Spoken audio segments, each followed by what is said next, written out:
வணக்கம் நண்பர்களே, முக்கிய செய்திகளை இந்த பதிவில் பார்க்க போகிறோம். திடீரென வீடியோ காலில் வந்த அண்ணாமலை அண்ணன் அப்படிங்கிறது முதல் டாபிக். ஒருத்தர் என்ன பண்ணியிருக்காருன்னா, அந்த இலை இருக்குது பார்த்தீங்களா, தேக்கு இலை, அரச இலை, பாதாம் இலை, இந்த இலையை வச்சு மோடியுடைய உருவம், அண்ணாமலையுடைய உருவத்தெல்லாம் வரைஞ்சிருக்காரு. இலையில் இந்த செதுக்கிறதுன்னு சொல்லுவாங்களே, அப்படி அழகாக செதுக்கியிருக்காரு.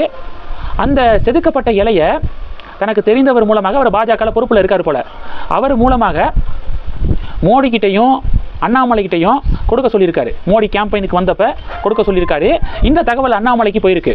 அண்ணாமலைகிட்ட கொண்டு வந்து இது மாதிரி உங்களை ரொம்ப பிடிச்ச ஒருத்தர் இலையிலேயே செஞ்சு கொடுத்துருக்காரு, நாங்கள் ஒரு அன்பளிப்பாக இதை வாங்கிக்கோங்க அப்படின்னு சொல்லிட்டு அண்ணாமலைகிட்ட கொடுத்துருக்காரு. அண்ணாமலையும் மகிழ்ச்சியாக வாங்கிட்டார். இது எப்போயோ நடந்தது, தேர்தலுக்கு முன்னாடி. திடீர்னு பார்த்தீங்கன்னா அந்த இலையில் செதுக்கினார் பார்த்தீங்களா, அவருடைய ஃபோனுக்கு ஒரு வீடியோ கால் வந்திருக்கு. அட்டன் பண்ணி பார்த்தா அண்ணாமலை அண்ணன். ரொம்ப ரொம்ப நன்றிண்ணா, மறக்காமல் அண்ணாமலை எவ்வளவு பிஸியான ஒரு பர்சன், இவ்வளவு பிஸிலையும் மறக்காமல் அந்த இலையில் செதுக்கினவருக்கு ஃபோன் பண்ணி ரொம்ப ரொம்ப நன்றிண்ணா, உங்களுடைய அன்புக்கு நன்றி, நீங்கள் கோயம்புத்தூருக்கு வந்தாலும் சரி, இல்லை நான் சென்னைக்கு வந்தாலும் சரி, டெஃபினட்டாக மீட் பண்ணலாண்ணா, ரொம்ப நன்றிண்ணா அப்படின்னு சொல்லிட்டு அண்ணாமலை வீடியோ காலில் பேசியிருக்காரு. அந்த வீடியோ சமூக வலைதளத்தில் ட்ரெண்டிங்கு. இந்த இலையில் செதுக்கினார்ல அவர், நான் நினச்சி கூட பார்க்கல, அண்ணாமலை அண்ணன் திடீர்னு ஒரு வீடியோ கால் வருது, அட்டன் பண்ண அண்ணாமலை அண்ணன், எனக்கு என்ன பேசுகிறதுனே தெரியலை, ரொம்ப ரொம்ப நன்றிண்ணா அப்படின்னு சொல்லிட்டு அவர் வீடியோ வெளியிட்டிருக்காரு. இது ஒன்று. அடுத்தது, தமிழ்நாடு குழந்தை உரிமைகள் ஆணையம் ஒரு இன்ஸ்ட்ரக்ஷனை வெளியிட்டிருக்காங்க, அறிவுறுத்தல். எலெக்ஷன் ரிசல்ட் அன்னைக்கு பெற்றோர்கள் தங்களுடைய குழந்தைகளை தங்கள் கூடவே வச்சுக்கோங்க.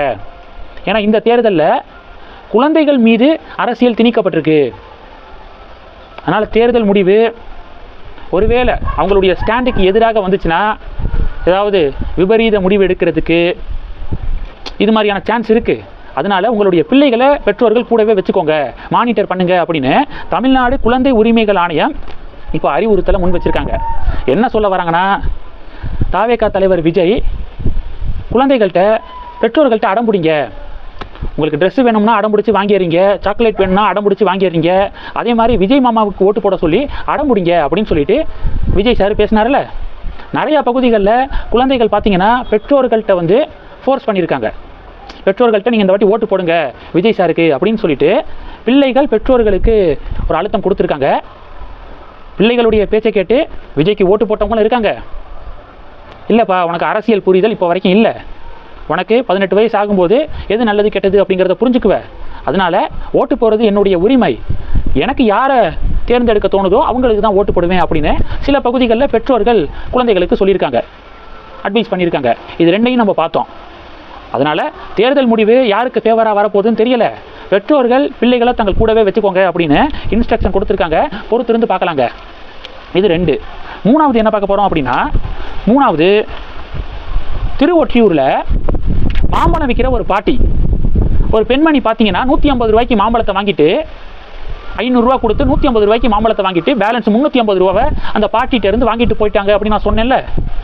அந்த 500 ரூபாய் ஒரிஜினல் நோட்டு கிடையாது. இந்த சின்ன பிள்ளைங்கலாம் விளையாடுவாங்கள்ல, 500 ரூபாய் தாள் அது மாதிரியே இருக்கும், 500 ரூபா நோட்டு மாதிரியே இருக்கும், ஆனால் ஒரிஜினல் பணம் கிடையாது. அதை கொடுத்து ஏமாற்றிட்டு போயிடுச்சு அந்த லேடி.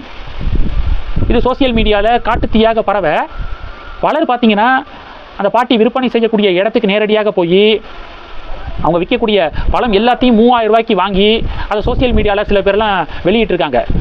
இப்போ காவல்துறை என்ன பண்ணியிருக்காங்க அப்படின்னா, இந்த விவகாரத்தில் வழக்கு பதிவு செய்து அந்த பாட்டியை ஏமாத்தின அந்த லேடியை இப்போ தேட ஆரம்பிச்சிருக்காங்க காவல்துறை. டெஃபினட்டாக அரெஸ்ட் பண்ணி உள்ள தூக்கி போடணும். கூடிய விரைவாக அது நடக்கும் அப்படின்னு நம்ம நம்பலாம். இந்த செய்திகளை பற்றி உங்களுடைய பார்வைகளை மறக்காமல் கமெண்ட் பண்ணுங்கள். தொடர்ந்து கணக்கில் இருங்க. அடுத்தடுத்து நிறையா பதிவுகளை பார்க்க போகிறோம். நன்றி. ஜெய் ஹிந்த்.